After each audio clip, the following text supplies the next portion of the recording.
Hey, welcome to Chim Chimney Chixels, where I play retro games for an hour or so and let you know if you should too. This week I have another viewer request. This one comes from Dut Chess 5 on the YouTubes and is a request for a Super Nintendo title from 1995, and that's Porky Pig's Haunted Holiday. This one was a debut for developers Phoenix Interactive Entertainment and was published by Sunsoft.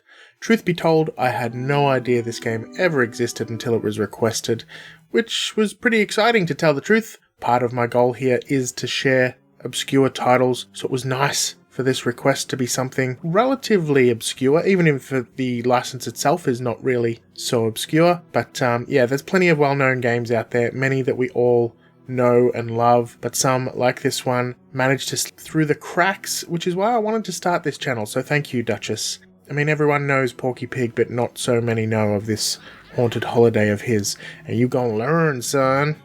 Anyway, released in 1995, just after the release of the PlayStation, which heralded the new age of 3D games, this one was a 2D platformer at a time when 2D platformers were considered passé, sadly.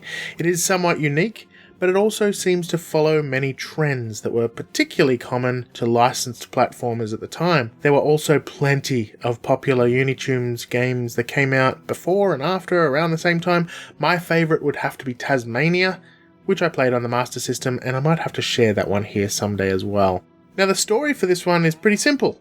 Porky, excited about the holiday he's taking on the following day, heads off to sleep, only to end up stuck in a nightmare based on his holiday destinations. Porky must then make his way through the 6 levels to escape the nightmare and embark on his awesome vacation. And that's it. As a platformer, he can run and jump, he can swing on chains and stand on bubbles, bubble style, and if he collects the right object, he can even throw fruit at enemy monsters that populate the levels. He can also collect cupcakes. 100 will net him a 1-up per platformer rules, I guess, and there are some other mechanics to be found throughout the levels, which I didn't find important enough to bring up. Hey, it's an interesting game. It is frustrating, but overall, I've got to admit it's pretty fun.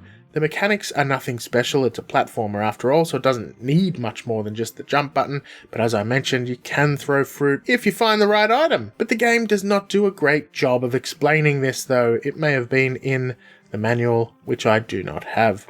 Now, the reason I mentioned it was frustrating is because of the controls, which are kind of floaty and imprecise. On top of that, the edges of the platforms are kind of unclear, and I often found myself falling off the edge before jumping, which almost always happened when I was fighting a boss. Yay!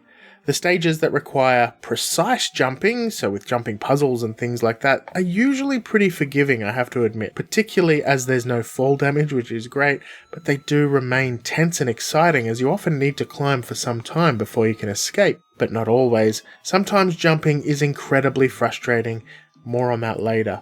But first, let's talk about the graphics. Porky Pig's Haunted Holiday is pleasant to look at, I guess is the best way of saying it. There's a fair amount of variation in terms of enemies and environments, which is always a plus, of course, and I also love the fact that each playthrough starts with a slightly different skin. It's kind of like a weather effect, which means that each time you play, the weather's likely to be different. Sometimes it'll be snowing, other times raining, and so on. This particular view is the one I like best, but they're all the same. In the end, it's just a skin. They even threw in a Christmas-themed one, strangely. It's not restricted just to that initial screen, but I'm not clear on how many levels have different themes. I do believe it's all of them, which means a hell of a lot of work went into this game. Sonically, though, it's sadly pretty annoying. The music is pretty much just short tunes on a loop, which gets really annoying really fast, and so do some of the sound effects, unfortunately. Not all of them, mind you, but the repetitive ones, they get irritating real quick. The bosses, which as you would expect are at the end of each environment, are actually super cool. I gotta admit, they utilize huge, almost full screen sprites in some cases that represent well-known Looney Tunes characters, including old Yosemite Sam. They each have their own mechanics, which I found to be quite clever. It's not always about just waiting for the right opportunity to jump on their head, although sometimes it is. Personally, I would have loved this game as a youngster. It seems to have unlimited continues, which is good, and when you do use a continue, you pick back up right where you left off, even if it was a boss, which is cool. The game is frustrating and challenging at times. I guess sometimes it's frustrating because it's challenging, but with enough practice, you can probably get through the whole game in maybe 2 hours? In the hour or so that I played, I got about halfway, and this was the first time I played it, and the only reason I stopped was I got to a very, very frustrating section, which I'm sure that many of you that have played this game before probably have your own nightmares of. Here, you need to make these 2 bubble dragons, that's what I'm going to call them, bubble dragons. You need to make them blow bubbles so that you can jump from one to the other as you ascend. Now, in terms of design, this is a very cool idea and does make for some fun platforming, but fun platforming does also tend to require quite accurate controls. Unfortunately, this is a lesson in frustration that I ultimately gave into, and I knew I would. I saw it was already an hour. I figured if I couldn't do it in a couple of tries, then I'd be out, and I was out. But you know what? I would like to go back and try again. I kind of want to see the rest of the game, and it's not super long. Anyway, at the time of release, it scored pretty well with critics, with an average of about 66% on game rankings and an average of about 70% across the 4 reviews that I found, although many of the reviewers took the easy road and suggested it might just appeal to more younger children. Now, I think the review scores are pretty spot on. I'd probably give it about 70% even now, but I do think the game has wider appeal to just young children. I'm certainly not a child, far from it, and I really enjoyed playing this game.